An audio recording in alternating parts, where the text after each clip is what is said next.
Hello दोस्तों, ज्ञानटेक में आप सभी का स्वागत है। आज हम मुंशी प्रेमचंद जी द्वारा लिखी एक बहुत ही प्रसिद्ध कहानी फातिहा को पढ़ेंगे। तो चलिए वीडियो को शुरू करते हैं। फातिहा। सरकारी अनाथालय से निकलकर मैं सीधा फौज में भर्ती किया गया। मेरा शरीर हृष्ट-पुष्ट और बलिष्ठ था। साधारण मनुष्यों की अपेक्षा मेरे हाथ पैर कहीं लंबे और स्नायुयुक्त थे। मेरी लंबाई पूरी 6 फुट 9 इंच थी। पलटन में देव के नाम से विख्यात था। जब से मैं फौज में भर्ती हुआ तब से मेरी किस्मत ने भी पलटा खाना शुरू किया और मेरे हाथ से कई ऐसे काम हुए जिनसे प्रतिष्ठा के साथ साथ मेरी आय भी बढ़ती गई। पलटन का हर एक जवान मुझे जानता था। मेजर सरदार हिम्मत सिंह की कृपा मेरे ऊपर बहुत थी क्योंकि मैंने एक बार उनकी प्राण रक्षा की थी। इसके अतिरिक्त न जाने क्यों उनको देखकर मेरे हृदय में भक्ति और श्रद्धा का संचार होता। मैं यही समझता कि यह मेरे पूज्य हैं और सरदार साहब का भी व्यवहार मेरे साथ स्नेहयुक्त और मित्रतापूर्ण था। मुझे अपने माता पिता का पता नहीं है और न उनकी कोई स्मृति ही है। कभी कभी जब मैं इस प्रश्न पर विचार करने बैठता हूँ तो कुछ धुंधले से दृश्य दिखाती देते हैं। बड़े बड़े पहाड़ों के बीच में रहता हुआ एक परिवार और एक स्त्री का मुख जो शायद मेरी माँ का होगा। पहाड़ी के बीच में तो मेरा पालन पोषण ही हुआ है। पेशावर से 80 मील दूर पूर्व एक ग्राम है जिसका नाम कुल्लहा है। वहीं पर एक सरकारी अनाथालय है। इसी में मैं पाला गया। यहाँ से निकलकर सीधा फौज में चला गया। हिमालय की जलवायु से मेरा शरीर बना है और मैं वैसा ही दीर्घाकृति आदि बर्बर हूँ जैसे कि सीमा प्रांत के रहने वाले अफरीदी, गिलजई, मसूदी आदि पहाड़ी कबीलों के लोग होते हैं। यदि उनके और मेरे जीवन में कुछ अंतर है तो वह सभ्यता का। मैं थोड़ा बहुत पढ़ लिख लेता हूँ, बातचीत कर लेता हूँ, अदब कायदा जानता हूँ, छोटे बड़े का लिहाज कर सकता हूँ, किंतु मेरी आकृति वैसी ही है जैसी कि किसी भी सरहदी पुरुष की हो सकती है। कभी कभी मेरे मन में यह इच्छा बलवती होती कि स्वच्छंद होकर पहाड़ों की सैर करूं, लेकिन जीविका का प्रश्न मेरी इच्छा को दबा देता। उस सूखे देश में खाने का कुछ भी ठिकाना नहीं था। वहां के लोग एक रोटी के लिए मनुष्य की हत्या कर डालते, एक कपड़े के लिए मुर्दे की लाश चीर फाड़ कर फेंक देते और एक बंदूक के लिए सरकारी फौज पर छापा मारते हैं। इसके अतिरिक्त उन जंगली जातियों का एक एक मनुष्य मुझे जानता था और मेरे खून का प्यासा था। यदि मैं उन्हें मिल जाता तो जरूर मेरा नाम निशान दुनिया से मिट जाता। न जाने कितने अफरीदियों और गिलजियों को मैंने मारा था, कितनों को पकड़ पकड़ कर सरकारी जेलखानों में भर दिया था और न मालूम उनके कितने गांवों को जलाकर खाक कर दिया था। मैं भी बहुत सतर्क रहता और जहां तक होता एक स्थान पर हफ्ते से अधिक कभी न रहता। एक दिन मैं मेजर सरदार हिम्मत सिंह के घर की ओर जा रहा था। उस समय दिन को 2 बजे थे। आजकल छुट्टी सी थी क्योंकि अभी हाल ही में कई गांव भस्मीभूत कर दिए गए थे और जल्दी उनकी तरफ से कोई आशंका नहीं थी। हम लोग निश्चिंत होकर गप और हंसी खेल में दिन गुजारते थे। बैठे बैठे दिल घबरा गया था। सिर्फ मन बहलाने के लिए सरदार साहब के घर की ओर चला, किंतु रास्ते में एक दुर्घटना हो गई। एक बूढ़ा अफरीदी जो अब भी एक हिंदुस्तानी जवान का सिर मरोड़ देने के लिए काफी था, एक फौजी जवान से भिड़ा हुआ था। मेरे देखते देखते उसने अपनी कमर से एक तेज छुरा निकाला और उसकी छाती में घुसेड़ दिया। उस जवान के पास एक कारतूसी बंदूक थी, बस उसी के लिए ये सब लड़ाई थी। पलक मारते मारते फौजी जवान का काम तमाम हो गया और बूढ़ा बंदूक लेकर भागा। मैं उसके पीछे दौड़ा, लेकिन दौड़ने में वह इतना तेज था कि बात की बात में आंखों से ओझल हो गया। मैं भी बेतहाशा उसका पीछा कर रहा था। आखिर सरहद पर पहुंचते पहुंचते उससे 20 हाथ की दूरी पर रह गया। उसने पीछे फिर कर देखा, मैं अकेला उसका पीछा कर रहा था। उसने बंदूक का निशाना मेरी ओर साधा। मैं फौरन ही जमीन पर लेट गया और बंदूक की गोली मेरे सामने पत्थर पर लगी। उसने समझा कि मैं गोली का शिकार हो गया। वह धीरे धीरे सतर्क पदों से मेरी ओर बढ़ा। मैं सांस खींचकर लेट गया। जब वह बिल्कुल मेरे पास आ गया, शेर की तरह उछलकर मैंने उसकी गर्दन पकड़कर जमीन पर पटक दिया और छुरा निकालकर उसकी छाती में घुसेड़ दिया। अफरीदी की जीवन लीला समाप्त हो गई। इसी समय मेरी पलटन के कई लोग भी आ पहुंचे। चारों तरफ से लोग मेरी प्रशंसा करने लगे। अभी तक मैं अपने आपे में न था, लेकिन अब मेरी सुध बुध वापस आई। न मालूम क्यों उस बुढ़े को देखकर मेरा जी घबराने लगा। अभी तक न मालूम कितने ही अफरीदियों को मारा था, लेकिन कभी भी मेरा हृदय इतना घबराया न था। मैं जमीन पर बैठ गया और उस बुढ़े की ओर देखने लगा। पलटन के जवान भी पहुंच गए और मुझे घायल जानकर अनेक प्रकार के प्रश्न करने लगे। धीरे धीरे मैं उठा और चुपचाप शहर की ओर चला। सिपाही मेरे पीछे पीछे उसी बुढ़े की लाश घसीटते हुए चले। शहर के निवासियों ने मेरी जय जयकार का तांता बांध दिया। मैं चुपचाप मेजर सरदार हिम्मत सिंह के घर में घुस गया। सरदार साहब उस समय अपने खास कमरे में बैठे हुए कुछ लिख रहे थे। उन्होंने मुझे देखकर पूछा, क्यों, उस अफरीदी को मार आए? मैंने बैठते हुए कहा, जी हाँ, लेकिन सरदार साहब, न जाने क्यों मैं कुछ बुजदिल हो गया हूँ। सरदार साहब ने आश्चर्य से कहा, असद खां और बुजदिल, ये दोनों एक जगह होना नामुमकिन है। मैंने उठते हुए कहा, सरदार साहब, यहाँ तबीयत नहीं लगती, उठकर बाहर बरामदे में बैठिए। न मालूम क्यों मेरा दिल घबराता है। सरदार साहब उठकर मेरे पास आए और स्नेह से मेरी पीठ पर हाथ फेरते हुए कहा, असद, तुम दौड़ते दौड़ते थक गए हो और कोई बात नहीं है। अच्छा चलो बरामदे में बैठे, शाम की ठंडी हवा तुम्हें ताज़ा कर देगी। सरदार साहब और मैं दोनों बरामदे में जाकर कुर्सियों पर बैठ गए। शहर के चौमुहाने पर उसी वृद्ध की लाश रखी थी और उसके चारों ओर भीड़ लगी हुई थी। बरामदे में जब मुझे बैठे हुए देखा तो लोग मेरी ओर इशारा करने लगे। सरदार साहब ने ये दृश्य देखकर कहा, असद खां, देखा, लोगों की निगाह में तुम कितने ऊंचे हो। तुम्हारी वीरता को यहाँ का बच्चा बच्चा सराहता है। अब भी तुम कहते हो कि मैं बुजदिल हूँ। मैंने मुस्करा कर कहा, जब से इस बुढ़े को मारा है तब से मेरा दिल मुझे धिक्कार रहा है। सरदार साहब ने हंसकर कहा, क्योंकि तुमने अपने से निर्बल को मारा है। मैंने अपनी दिलजमई करते हुए कहा, मुमकिन है ऐसा ही हो। इसी समय एक अफरीदी रमणी धीरे धीरे आकर सरदार साहब के मकान के सामने खड़ी हो गई।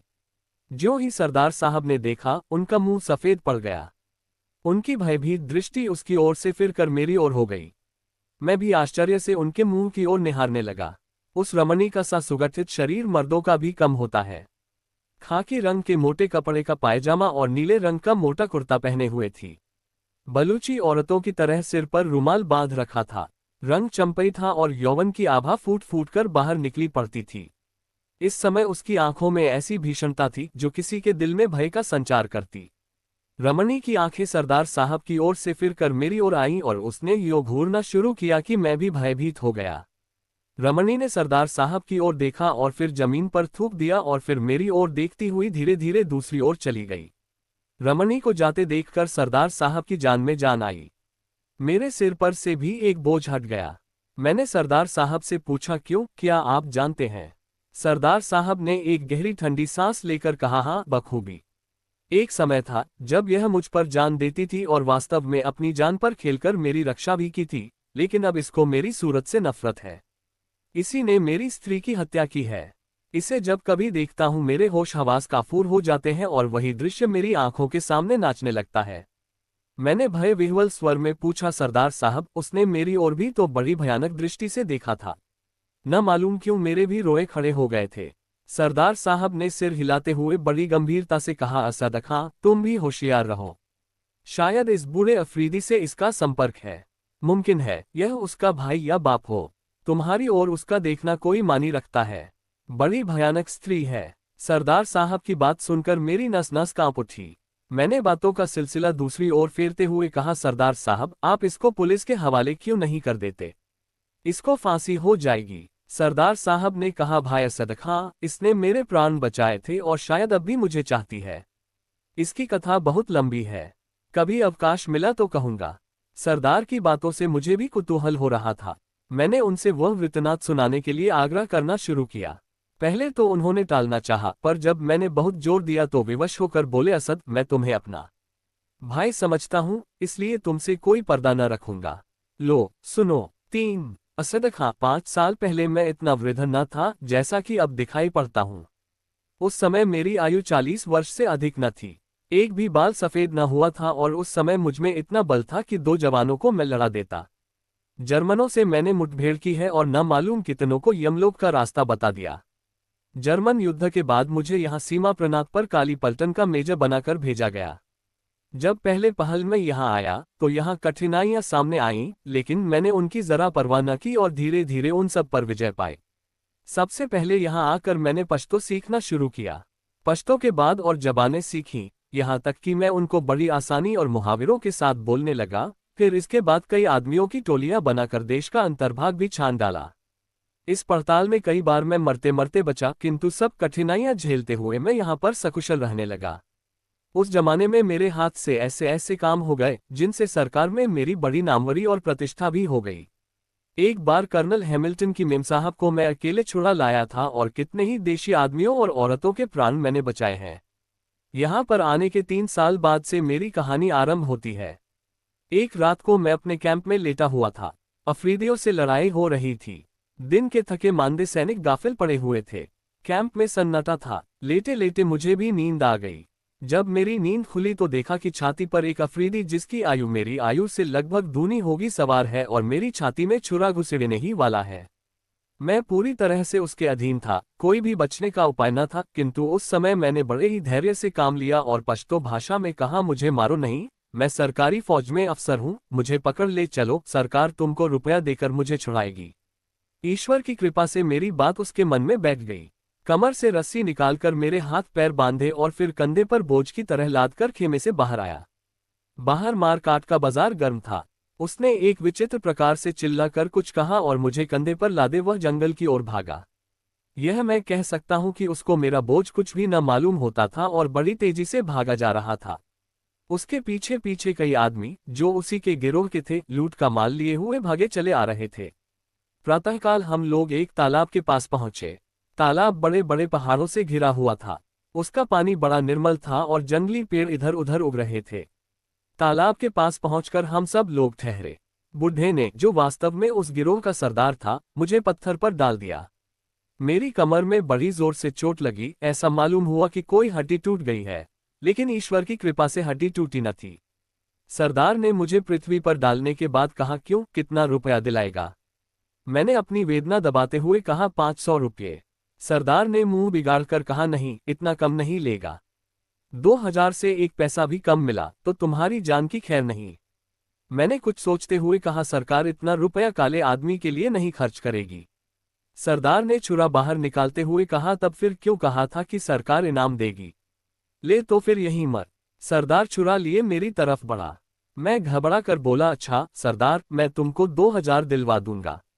सरदार रुक गया और बड़े जोर से हंसा। उसकी हंसी की प्रतिध्वनि ने निर्जीव पहाड़ों को भी कंपा दिया। मैंने मन ही मन कहा, बड़ा भयानक आदमी है। गिरोह के दूसरे आदमी अपनी अपनी लूट का माल सरदार के सामने रखने लगे। उसमें कई बंदूकें, कारतूस, रोटियां और कपड़े थे। मेरी भी तलाशी ली गई। मेरे पास एक 6 फायर का तमंचा था। तमंचा पाकर सरदार उछल पड़ा और उसे फिरा फिरा कर देखने लगा। वहीं पर उसी समय हिस्सा बांट शुरू हो गया। बराबर का हिस्सा लगा, लेकिन मेरा रिवाल्वर उसमें नहीं शामिल किया गया। वह सरदार साहब की खास चीज थी। थोड़ी देर विश्राम करने के बाद फिर यात्रा शुरू हुई। इस बार मेरे पैर खोल दिए गए और साथ साथ चलने को कहा। मेरी आंखों पर पट्टी भी बांध दी गई ताकि मैं रास्ता न देख सकूं। मेरे हाथ रस्सी से बंधे हुए थे और उसका एक सिरा एक अफरीदी के हाथ में था। चलते चलते मेरे पैर दुखने लगे, लेकिन उनकी मंजिल पूरी न हुई। सिर पर जेठ का सूरज चमक रहा था, पैर जले जा रहे थे, प्यास से गला सूखा जा रहा था, लेकिन वे बराबर चले जा रहे थे। वे आपस में बातें करते जाते थे, लेकिन अब मैं उनकी एक बात भी न समझ पाता। कभी कभी एक आध शब्द तो समझ जाता, लेकिन बहुत अंशों में मैं कुछ भी न समझ पाता था। वे लोग इस समय अपनी विजय पर प्रसन्न थे और एक अफरीदी ने अपनी भाषा में एक गीत गाना शुरू किया। गीत बड़ा ही अच्छा था। असद खान ने पूछा, सरदार साहब, वह गीत क्या था? सरदार साहब ने कहा, उस गीत का भाव याद है। भाव यह है कि एक अफरीदी जा रहा है, उसकी स्त्री कहती है, कहाँ जाते हो? युवक उत्तर देता है, जाते हैं तुम्हारे लिए रोटी और कपड़ा लाने। स्त्री पूछती है, और कुछ अपने बच्चों के लिए नहीं लाओगे? युवक उत्तर देता है, बच्चे के लिए बंदूक लाऊंगा, ताकि वह जब बड़ा हो तो वह भी लड़े और अपनी प्रेमिका के लिए रोटी और कपड़ा ला सके। स्त्री कहती है, ये कहो, कब आओगे? युवक उत्तर देता है, आऊंगा तभी जब कुछ जीत लाऊंगा, नहीं तो वहीं मर जाऊंगा। स्त्री कहती है, शाबाश, जाओ, तुम वीर हो, तुम जरूर सफल होगे। गीत सुनकर मैं मुग्ध हो गया। गीत समाप्त होते होते हम लोग भी रुक गए। मेरी आंखें खोली गईं। सामने बड़ा सा मैदान था और चारों ओर गुफाएं बनी हुई थीं, जो उन्हीं लोगों के रहने की जगह थी। फिर मेरी तलाशी ली गई और इस दफे सब कपड़े उतरवा लिए गए, केवल पायजामा रह गया। सामने एक बड़ा सा शिलाखंड रखा हुआ था। सब लोगों ने मिलकर उसे हटाया और मुझे उसी ओर ले चले। मेरी आत्मा कांप उठी। ये तो जिंदा कब्र में डाल देंगे। मैंने बड़ी ही वेदनापूर्ण दृष्टि से सरदार की ओर देखकर कहा, सरदार, सरकार तुम्हें रुपया देगी, मुझे मारो नहीं। सरदार ने हंसकर कहा, तुम्हें मारता कौन है, कैद किया जाता है। इस घर में बंद रहोगे, जब रुपया आ जाएगा छोड़ दिए जाओगे। सरदार की बात सुनकर मेरे प्राण में प्राण आए। सरदार ने मेरी पॉकेटबुक और पेंसिल सामने रखते हुए कहा, लो इसमें लिख दो। अगर एक पैसा भी कम आया तो तुम्हारी जान की खैर नहीं। मैंने कमिश्नर साहब के नाम एक पत्र लिखकर दे दिया। उन लोगों ने मुझे उसी अंधकूप में लटका दिया और रस्सी खींच ली। 4 सरदार साहब ने एक लंबी सांस ली और कहना शुरू किया, सदक हाँ। जिस समय मैं उस कुएं में लटकाया जा रहा था, मेरी अंतरात्मा कांप रही थी। नीचे घटाटोप अंधकार की जगह हल्की चांदनी छाई हुई थी। भीतर से गुफा न बहुत छोटी और न बहुत बड़ी थी। फर्श खुरदरा था, ऐसा मालूम होता था कि बरसों यहाँ पर पानी की धारा गिरी है और यह गड़ा तब जाकर तैयार हुआ है। पत्थर की मोटी दीवार से वह कूप घिरा हुआ था और उसमें जहां तहां छेद थे, जिनसे प्रकाश और वायु आती थी। नीचे पहुंचकर मैं अपनी दशा का हेरफेर सोचने लगा। दिल बहुत घबराता था। कालकोठरी की यंत्रणा भोगना भी भाग्य में विधाता ने लिख दिया था। धीरे धीरे संध्या का आगमन हुआ। उन लोगों ने अभी तक मेरी कुछ खोज खबर न ली थी। भूख से आत्मा व्याकुल हो रही थी। बार बार विधाता और अपने को कोसता। जब मनुष्य निरुपाय हो जाता है तो विधाता को कोसता है। अंत में एक छेद से 4 बड़ी बड़ी रोटियां किसी ने बाहर से फेंकी। जिस तरह कुत्ता एक रोटी के टुकड़े पर दौड़ता है, वैसे ही मैं दौड़ा और उठाकर उस छेद की ओर देखने लगा, लेकिन फिर किसी ने कुछ न फेंका और न कुछ आदेश ही मिला। मैं बैठकर रोटियां खाने लगा। थोड़ी देर बाद उसी छेद पर एक लोहे का प्याला रख दिया गया, जिसमें पानी भरा हुआ था। मैंने परमात्मा को धन्यवाद देकर पानी उठाकर पिया। जब आत्मा कुछ तृप्त हुई तो कहा, थोड़ा पानी और चाहिए। इस पर दीवार की उस ओर एक भीषण हंसी की प्रतिध्वनि सुनाई दी और किसी ने खनखनाते हुए स्वर में कहा, पानी अब कल मिलेगा। प्याला दे दो, नहीं तो कल भी पानी नहीं मिलेगा। क्या करता, हार कर प्याला वहीं पर रख दिया। इसी प्रकार कई दिन बीत गए। नित्य दोनों समय 4 रोटियां और एक प्याला पानी मिल जाता था। धीरे धीरे मैं भी इस शुष्क जीवन का आदी हो गया। निर्जनता अब उतनी न खलती। कभी कभी मैं अपनी भाषा में और कभी कभी पश्तो में गाता। इससे तबीयत कुछ बहल जाती और हृदय भी शांत हो जाता। एक दिन रात्रि के समय मैं एक पश्तो गीत गा रहा था। मजनू झुलसाने वाले बगुलों से कह रहा था, तुम में क्या वह हरारत नहीं है जो काफिशिलों को जलाकर खाक कर देती है? आखिर वह गर्मी मुझे क्यों नहीं जलाती? क्या इसलिए कि मेरे अंदर खुद एक ज्वाला भरी हुई है? देखो, जब लैला ढूंढती हुई यहाँ आवे तो मेरा शरीर बालू से ढक देना, नहीं तो शीशे की तरह लैला का दिल टूट जाएगा।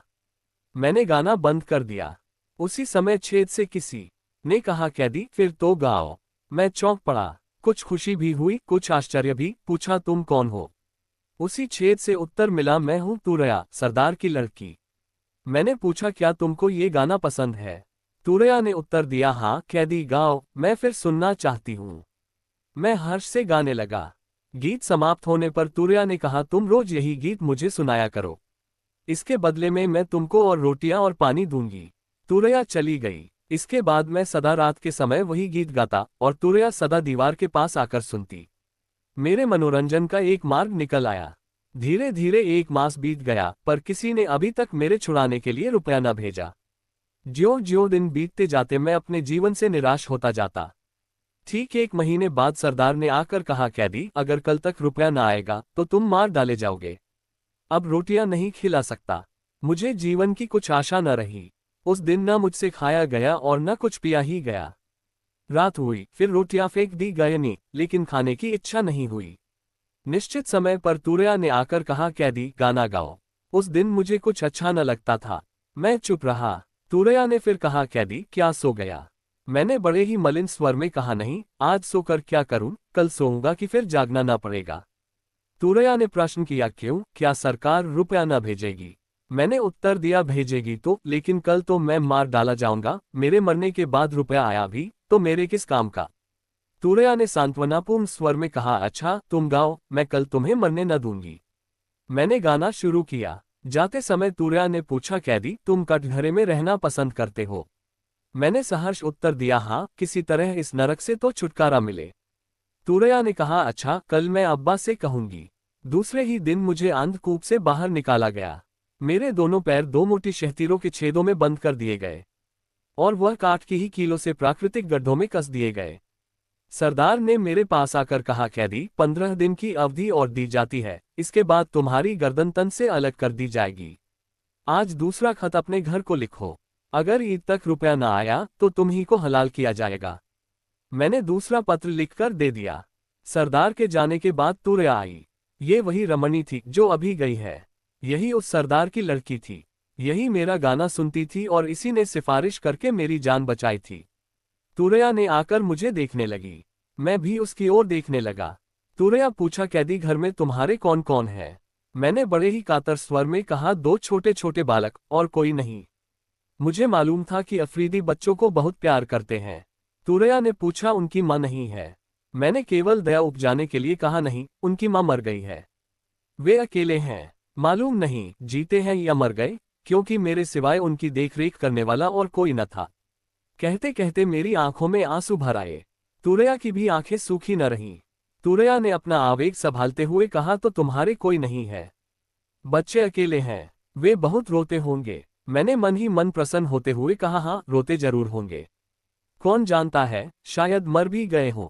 तुरैया ने बात काटकर कहा, नहीं, अभी मरे न होंगे। अच्छा, तुम रहते कहाँ हो? मैं जाकर पता लगा आऊंगी। मैंने अपने घर का पता बता दिया। उसने कहा, उस जगह तो मैं कई बार हो आई हूँ। बाजार से सौदा लेने में अक्सर जाती हूँ। अब जाऊंगी तो तुम्हारे बच्चों की भी खबर ले आऊंगी। मैंने शंकित हृदय से पूछा, कब जाओगी? उसने कुछ सोचकर कहा, उस जुमेरात को जाऊंगी। अच्छा, तुम वही गीत गाओ। मैंने आज बड़ी उमंग और उत्साह से गाना शुरू किया। मैंने आज देखा कि उसका असर तुरैया पर कैसा पड़ता है। उसका शरीर कांपने लगा, आंखें डबडबा आईं, गाल पीले पड़ गए और वह कांपती हुई बैठ गई। उसकी दशा देखकर मैंने दूने उत्साह से गाना शुरू किया और अंत में कहा, तुरैया, अगर मैं मारा जाऊं तो मेरे बच्चों को मेरे मरने की खबर देना। मेरी बात का पूरा असर पड़ा। तुरैया ने भर्राए हुए स्वर में कहा, कैदी, तुम मरोगे नहीं। मैं तुम्हारे बच्चों के लिए तुम्हें छोड़ दूंगी।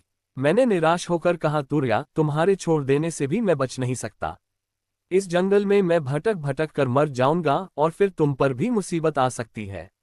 अपनी जान के लिए तुमको मुसीबत में न डालूंगा। तुरैया ने कहा, मेरे लिए तुम चिंता न करो। मेरे ऊपर कोई शक न करेगा। मैं सरदार की लड़की हूं, जो कहूंगी वही सब मान लेंगे, लेकिन क्या तुम जाकर रुपया भेज दोगे? मैंने प्रसन्न होकर कहा, हाँ तुरैया, मैं रुपया भेज दूंगा। तुरैया ने जाते हुए कहा, तो मैं भी तुम्हें छुटकारा दिला दूंगी। इस घटना के बाद तुरैया सदैव मेरे बच्चों के संबंध में बातें करती।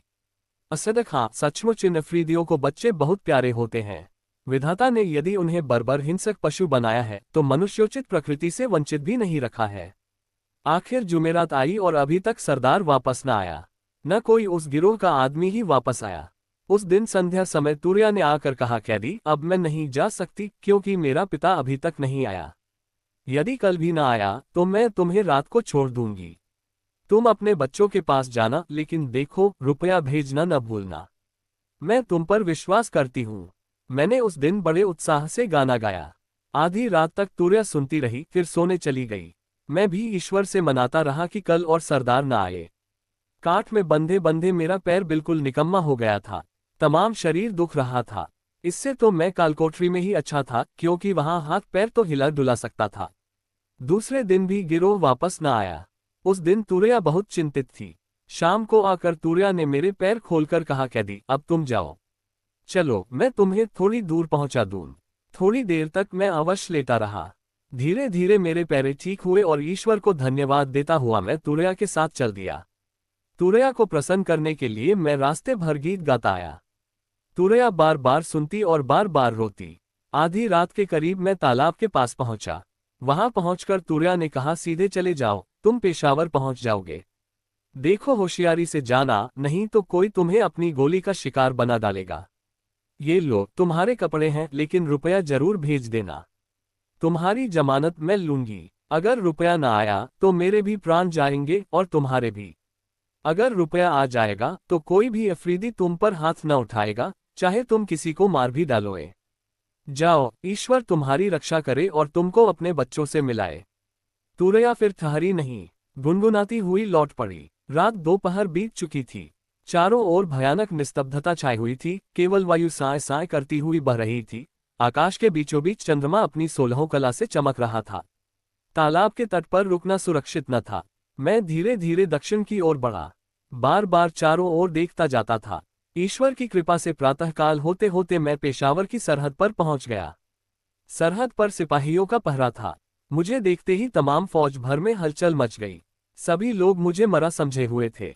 जीता जागता लौटा हुआ देखकर सभी प्रसन्न हो गए। कर्नल हैमिल्टन साहब भी समाचार पाकर उसी समय मिलने आए और सब हाल पूछकर कहा, मेजर साहब, मैं आपको मरा हुआ समझता था। मेरे पास तुम्हारे 2 पत्र आए थे, लेकिन मुझे स्वप्न में भी विश्वास न हुआ था कि ये तुम्हारे लिखे हुए हैं। मैं तो उन्हें जाली समझता था। ईश्वर को धन्यवाद है कि तुम जीते बचकर आ गए। मैंने कर्नल साहब को धन्यवाद दिया और मन ही मन कहा, काले आदमी का लिखा हुआ जाली था और कहीं अगर गोरा आदमी लिखता तो दो की कौन कहे 4,000 रुपया पहुंच जाता। कितने ही गांव जला दिए जाते और न जाने क्या क्या होता। मैं चुपचाप अपने घर आया। बाल बच्चों को पाकर आत्मा संतुष्ट हुई। उसी दिन एक विश्वासी अनुचर के द्वारा 2,000 रुपये तुरैया के पास भेज दिया। 5 सरदार ने एक ठंडी सांस लेकर कहा, असद खां, अभी मेरी कहानी समाप्त नहीं हुई। अभी तो दुखांत भाग अवशेष ही है। यहाँ आकर मैं धीरे धीरे अपनी सब मुसीबतें भूल गया, लेकिन तुरैया को न भूल सका। तुरैया की कृपा से ही मैं अपनी स्त्री और बच्चों से मिल पाया था। यही नहीं, जीवन भी पाया था। फिर भला मैं उसे कैसे भूल जाता। महीनों और सालों बीत गए। मैंने तुरैया को और न उसके बाप को ही देखा। तुरैया ने आने के लिए कहा भी, लेकिन वह आई नहीं। वहां से आकर मैंने अपनी स्त्री को उसके मायके भेज दिया था, क्योंकि ख्याल था कि शायद तुरैया आए तो फिर मैं झूठा बनूंगा। लेकिन जब 3 साल बीत गए और तुरैया न आई तो मैं निश्चिंत हो गया और स्त्री को मायके से बुला लिया। हम लोग सुखपूर्वक दिन काट रहे थे कि अचानक फिर दुर्दशा की घड़ी आई। एक दिन संध्या के समय इसी बरामदे में बैठा हुआ अपनी स्त्री से बातें कर रहा था कि किसी ने बाहर का दरवाजा खटखटाया। नौकर ने दरवाजा खोल दिया और बेधड़क जीना चढ़ती हुई एक काबुली औरत ऊपर चली आई। उसने बरामदे में आकर विशुद्ध पश्तो भाषा में पूछा, सरदार साहब कहाँ हैं? मैंने कमरे के भीतर आकर पूछा, तुम कौन हो, क्या चाहती हो? उसी स्त्री ने कुछ मूंगे निकालते हुए कहा, यह मूंगे मैं बेचने के लिए आई हूं, खरीदिएगा। ये कहकर उसने बड़े बड़े मूंगे निकालकर मेज पर रख दिए। मेरी स्त्री भी मेरे साथ कमरे के भीतर आई थी। वह मूंगे उठाकर देखने लगी। उसी काबुली स्त्री ने पूछा, सरदार साहब, ये कौन है आपकी? मैंने उत्तर दिया, मेरी स्त्री है। और कौन है? काबुली स्त्री ने कहा, आपकी स्त्री तो मर चुकी थी, क्या आपने दूसरा विवाह किया है? मैंने रोषपूर्ण स्वर में कहा, चुप बेवकूफ कहीं की, तू मर गई होगी। मेरी स्त्री पश्तो नहीं जानती थी, वह तन्मय होकर मूंगे देख रही थी। किंतु मेरी बात सुनकर न मालूम क्यों काबुली औरत की आंखें चमकने लगीं। उसने बड़े ही तीव्र स्वर में कहा, हाँ, बेवकूफ न होती तो तुम्हें छोड़ कैसे देती। दोजख ही पिल्ले, मुझसे झूठ बोला। ले, अगर तेरी स्त्री न मरी थी तो अब मर गई। कहते कहते शेरनी की तरह लपक कर उसने एक तेज छुरा मेरी स्त्री की छाती में घुसेड़ दिया। मैं उसे रोकने के लिए आगे बढ़ा, लेकिन वह कूदकर आंगन में चली गई और बोली, अब पहचान ले, मैं तुरैया हूं। मैं आज तेरे घर में रहने के लिए आई थी। मैं तुझसे विवाह करती और तेरी होकर रहती। तेरे लिए मैंने बाप, घर, सब कुछ छोड़ दिया था, लेकिन तू झूठा है, मक्कार है। तू अब अपनी बीवी के नाम को रो, मैं आज से तेरे नाम को रोऊंगी। ये कहकर वह तेजी से नीचे चली गई। अब मैं अपनी स्त्री के पास पहुंचा। छुरा ठीक हृदय में लगा था। एक ही वार ने उसका काम तमाम कर दिया था। डॉक्टर बुलवाया, लेकिन वह मर चुकी थी।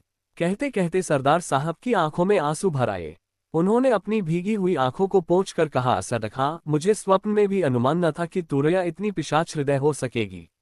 अगर मैं पहले उसे पहचान लेता तो यह आफत न आने पाती, लेकिन कमरे में अंधकार था और इसके अतिरिक्त मैं उसकी ओर से निराश हो चुका था। तब से फिर कभी तुरैया नहीं आई। अब जब कभी मुझे देखती है तो मेरी ओर देखकर नागिन की भांति फुफकारती हुई चली जाती है। इसे देखकर मेरा हृदय कांपने लगता है और मैं अवश हो जाता हूँ। कई बार कोशिश की मैं इसे पकड़वा दूं, लेकिन उसे देखकर मैं बिल्कुल निकम्मा हो जाता हूँ। हाथ पैर बेकाबू हो जाते हैं, मेरी सारी वीरता हवा हो जाती है। यही नहीं, तुरैया का मोह अब भी मेरे ऊपर है। मेरे बच्चों को हमेशा वह कोई न कोई बहुमूल्य चीज दे जाती है। जिस दिन बच्चे उसे नहीं मिलते दरवाजे के भीतर फेंक जाती है। उनमें एक कागज का टुकड़ा बंधा होता है जिसमें लिखा रहता है, सरदार साहब के बच्चों के लिए। मैं अभी तक इस स्त्री को नहीं समझ पाया। जितना ही समझने का यत्न करता हूँ उतनी ही याद कठिन होती जाती है। नहीं समझ में आता कि यह मानवी है या राक्षसी। इसी समय सरदार साहब के लड़के ने आकर कहा, देखिए, वही औरत यह सोने का तावीज दे गई है। सरदार ने मेरी ओर देखकर कहा, देखा असद खां, मैं तुमसे कहता न था। देखो, आज भी ये तावीज दे गई। न मालूम कितने ही तावीज और कितनी ही दूसरी चीजें अर्जुन और निहाल को दे गई होगी। कहता हूं कि तुरैया बड़ी ही विचित्र स्त्री है। 6 सरदार साहब से विदा होकर मैं घर चला। चौरास्ते से बुड्ढे की लाश हटा दी गई थी, पर वहां पहुंचकर मेरे रोए खड़े हो गए। मैं आप 1 मिनट वहां खड़ा हो गया। सहसा पीछे देखा, छाया की भांति एक स्त्री मेरे पीछे पीछे चली आ रही थी। मुझे खड़ा देखकर वह स्त्री रुक गई और एक दुकान में कुछ खरीदने लगी। मैंने अपने हृदय से प्रश्न किया, क्या वह तुरैया है? हृदय ने उत्तर दिया, हाँ शायद वही है। तुरैया मेरा पीछा क्यों कर रही है? ये सोचता हुआ मैं घर पहुंचा और खाना खा कर लेटा, पर आज की घटनाओं का मुझ पर ऐसा असर पड़ा था कि किसी तरह भी नींद न आती थी। जितना ही मैं सोने का यत्न करता उतनी ही नींद मुझसे दूर भागती। फौजी घड़ियाल ने 12 बजाए, 1 बजाए, 2 बजाए, लेकिन मुझे नींद न थी। मैं करवटें बदलता हुआ सोने का उपक्रम कर रहा था। इसी उधेड़बुन में कब नींद ने मुझे धर दबाया, मुझे जरा भी याद नहीं। यद्यपि मैं सो रहा था, लेकिन मेरा ज्ञान जाग रहा था। मुझे ऐसा मालूम हुआ कि कोई स्त्री, जिसकी आकृति तुरैया से बहुत कुछ मिलती थी लेकिन उससे कहीं अधिक भयावनी थी, दीवार फोड़कर भीतर घुस आई है। उसके हाथ में एक तेज छुरा है, जो लालटेन के प्रकाश में चमक रहा है। वह दबे पांव सतर्क नेत्रों से ताकती हुई धीरे धीरे मेरी ओर बढ़ रही है। मैं उसे देखकर उठना चाहता हूं, लेकिन हाथ पैर मेरे काबू में नहीं है। मानो उनमें जान है ही नहीं। वह स्त्री मेरे पास पहुंच गई। थोड़ी देर तक मेरी ओर देखा और फिर अपने छुरे वाले हाथ को ऊपर उठाया। मैं चिल्लाने का उपक्रम करने लगा, लेकिन मेरी घिघी बंध गई। शब्द कंठ से फूटा ही नहीं। उसने मेरे दोनों हाथों को अपने घुटने के नीचे दबाया और मेरी छाती पर सवार हो गई। मैं छटपटाने लगा और मेरी आंखें खुल गईं। सचमुच एक काबुली औरत मेरी छाती पर सवार थी। उसके हाथ में छुरा था और वह छुरा मारना ही चाहती थी। मैंने कहा, कौन? तुरैया। ये वास्तव में तुरैया ही थी। उसने मुझे बलपूर्वक दबाते हुए कहा, हाँ मैं तुरैया ही हूं। आज तूने मेरे बाप का खून किया है, उसके बदले में तेरी जान जाएगी। ये कहकर उसने अपना छुरा ऊपर उठाया। इस समय मेरे सामने जीवन और मरण का प्रश्न था। जीवन की लालसा ने मुझमें साहस का संचार किया। मैं मरने के लिए तैयार न था। मेरे अरमान और उमंगें अब भी बाकी थीं। मैंने बलपूर्वक अपना दाहिना हाथ छुड़ाने का प्रयत्न किया और एक ही झटके में मेरा हाथ छूट गया। मैंने अपनी पूरी ताकत से तुरैया का छुरा वाला हाथ पकड़ लिया। न मालूम क्यों तुरैया ने कुछ भी विरोध न किया। वह मेरे हाथ को देखती हुई मेरी छाती से उतर आई। उसकी आंखें पथराई हुई थीं और वह एकटक मेरे हाथ की ओर देख रही थी। मैंने हंसकर कहा, तुरैया अब तो पासा पलट गया। अब तेरे मरने की पारी है। तेरे बाप को मारा और अब तुझे भी मारता हूं। तुरैया अब भी एकटक मेरे हाथ की ओर देख रही थी। उसने कुछ भी उत्तर न दिया। मैंने उसे झंझोड़ते हुए कहा, बोलती क्यों नहीं? अब तो तेरी जान मेरी मुट्ठी में है। तुरैया का मुंह टूटा। उसने बड़े गंभीर और दृढ़ कंठ से कहा, तू मेरा भाई है। तूने अपने बाप को मारा है आज। तुरैया की बात सुनकर मुझे उस अवसर पर भी हंसी आ गई। मैंने हंसते हुए कहा, अफरीदी मक्कार भी होते हैं, यह आज ही मुझे मालूम हुआ। तुरैया ने शांत स्वर में कहा, तू मेरा खोया हुआ बड़ा भाई नाजिर है। वह जो तेरे हाथ में निशान है वही बतला रहा है कि तू मेरा खोया हुआ भाई है। बचपन से ही मेरे हाथ में एक सांप गुदा हुआ था और यही मेरी पहचान फौजी रजिस्टर में भी लिखी हुई थी। मैंने हंसकर कहा, तुरैया तू मुझे भुलावा नहीं दे सकती। मैं अब तुझे किसी तरह न छोड़ूंगा। तुरैया ने अपने हाथ से छुरा फेंककर कहा, सचमुच तू मेरा भाई है। अगर तुझे विश्वास नहीं होता तो देख, मेरे दाहिने हाथ में भी ऐसा ही सांप गुदा हुआ है। मैंने तुरैया के हाथ पर दृष्टि डाली तो वहां भी बिल्कुल मेरा ही जैसा सांप गुदा हुआ था। मैंने कुछ सोचते हुए कहा, तुरैया मैं तेरा विश्वास नहीं कर सकता, यह इत्तफाक की बात है। तुरैया ने कहा, मेरा हाथ छोड़ दे, मैं तुझ पर वार न करूंगी। अफरीदी झूठ नहीं बोलते। मैंने उसका हाथ छोड़ दिया। वह पृथ्वी पर बैठ गई और मेरी ओर देखने लगी। थोड़ी देर बाद उसने कहा, अच्छा तुझे अपने माँ बाप का पता है? मैंने सिर हिलाकर उत्तर दिया, नहीं, मैं सरकारी अनाथालय में पाला गया हूं। मेरी बात सुनकर तुरैया उठ खड़ी हुई और बोली, तब तू मेरा खोया हुआ बड़ा भाई नाजिर ही है। मेरे पैदा होने के 1 साल पहले तू खोया था। मेरे माँ बाप तब सरकारी फौज पर छापा डालने के लिए आए थे और तू भी साथ था। मेरी माँ लड़ने में बड़ी होशियार थी। तू उनकी पीठ से बंधा हुआ था और वे लड़ रही थीं। इसी समय एक गोली उनके पैर में लगी और वे गिरकर बेहोश हो गईं। बस कोई तुझे खोल ले गया। मेरी माँ को मेरा बाप अपने कंधे पर उठा लाया, लेकिन तुझे खोज न सका। बहुत तलाश की, लेकिन कहीं भी तेरा पता न लगा। अम्मा अक्सर तेरी चर्चा किया करती थीं। उनके हाथ में भी निशान था। ये कहकर उसने फिर वही हाथ मुझे दिखलाया। मैं उसका और अपना सांप मिलाने लगा। वास्तव में दोनों सांप हूबहू एक से थे, बाल भर भी अंतर न था। मैं हताश सा होकर चारपाई पर गिर पड़ा। तुरैया मेरे पास बैठकर स्नेह से मेरे माथे का पसीना पोंछने लगी। उसने कहा, नाजिर, माँ कहती थी कि तू मरा नहीं, जिंदा है। एक दिन जरूर तू हम लोगों से मिलेगा। तुरैया की बात पर अब मुझे विश्वास हो चला था। जाने कौन मेरे हृदय में बैठा हुआ कह रहा था कि तुरैया जो कहती है ठीक है। मैंने एक लंबी सांस लेकर कहा, क्यों तुरैया, मैंने जिसे आज मारा है वह हम लोगों का बाप था। तुरैया के मुंह पर शोक का एक छोटा सा बादल घिर आया। उसने बड़े ही दुखपूर्ण स्वर में कहा, हाँ नाजिर, वह अभागा हमारा बाप ही था। कौन जानता था कि वह अपने प्यारे लड़के के हाथों हलाल होगा।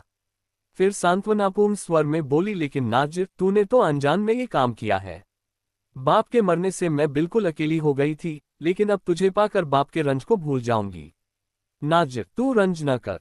तुझे क्या मालूम था कि कौन तेरा बाप है और कौन तेरी माँ है। देख, मैं ही तुझे मारने के लिए आई थी। तुझे मार डालती, लेकिन खुदा की मेहरबानी से मैंने अपना खानदानी निशान देख लिया। खुदा की ऐसी ही मर्जी थी। तुरैया से मालूम हुआ कि मेरे बाप का नाम हैदर खां था, जो अफरीदियों के एक गिरोह का सरदार था। मैंने सरदार हिम्मत सिंह के संबंध में भी तुरैया से बातें की तो मालूम हुआ कि तुरैया सरदार साहब को प्यार करने लगी थी। वह हमारे बाप से लड़ भिड़कर सरदार साहब से निकाह करने आई थी, लेकिन वहां इनकी स्त्री को पाकर वह ईर्ष्या और क्रोध से पागल हो गई और उसने उनकी स्त्री की हत्या कर डाली। काबुली औरत के भेष में जाकर वह कुछ मजाक करना चाहती थी, लेकिन घटना चक्र उसे दूसरी ओर ले गया। मैंने सरदार साहब की दशा का वर्णन किया। सुनकर वह कुछ सोचती रही और फिर कहा, नहीं, वह आदमी झूठा और दगाबाज है। मैं उससे निकाह नहीं करूंगी, लेकिन तेरी खातिर अब सब भूल जाऊंगी। कल उनके बच्चों को ले आना, मैं प्यार करूंगी। प्रातःकाल तुरैया को देखकर मेरा नौकर आश्चर्य करने लगा। मैंने उससे कहा, यह मेरी बहन है। नौकर को मेरी बात पर विश्वास न हुआ। तब मैंने विस्तारपूर्वक सब हाल कहा और उसी समय अपने बाप की लाश की खबर लेने के लिए भेजा। नौकर ने आकर कहा, लाश अभी तक थाने पर रखी हुई है। मैंने बड़े साहब के नाम एक पत्र लिखकर सब हाल बता दिया और लाश पाने के लिए दरख्वास्त की। उसी समय साहब के यहाँ से स्वीकृति आ गई। एक पत्र लिखकर मेजर साहब को भी बुलवाया। मेजर साहब ने आकर कहा, क्या बात है असद, इतनी जल्दी आने के लिए क्यों लिखा। मैंने हंसते हुए कहा, मेजर साहब, मेरा नाम अब असद नहीं रहा, मेरा असली नाम है नाजिर। मेजर साहब ने साश्चर्य मेरी ओर देखते हुए कहा, रात भर में तुम पागल तो नहीं हो गए। मैंने हंसते हुए कहा, नहीं सरदार साहब, अभी और सुनिए। तुरैया मेरी सगी बहन है और जिसे कल मैंने मारा वह मेरा बाप था।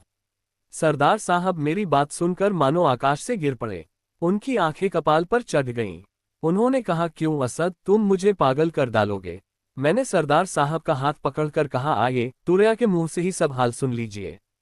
तुरैया मेरे यहाँ बैठी हुई आपकी प्रतीक्षा कर रही है।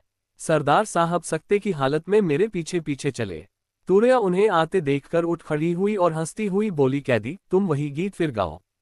तुरैया की बात सुनकर मैं और सरदार साहब भी हंसने लगे। सरदार साहब को बिठाकर मैंने विस्तारपूर्वक सब हाल कहा। कहानी सुनकर सरदार साहब ने मुझसे कहा, नाजिर, अब तुम्हें नाजिर ही कहूंगा।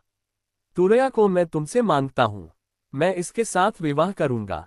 मैंने हंसकर कहा, लेकिन आप हिंदू हैं और हम लोग मुसलमान। सरदार साहब ने हंसकर कहा, पलटनियों की कोई जाति पाति नहीं होती है। तुरैया ने उसी समय कहा, लेकिन सरदार साहब, मैं तुमसे विवाह नहीं करूंगी। हाँ, अगर तुम अपने दोनों बच्चों को मेरे पास भेज दो तो मैं उनकी मां बन जाऊंगी। सरदार साहब हंसते हुए विदा हुए।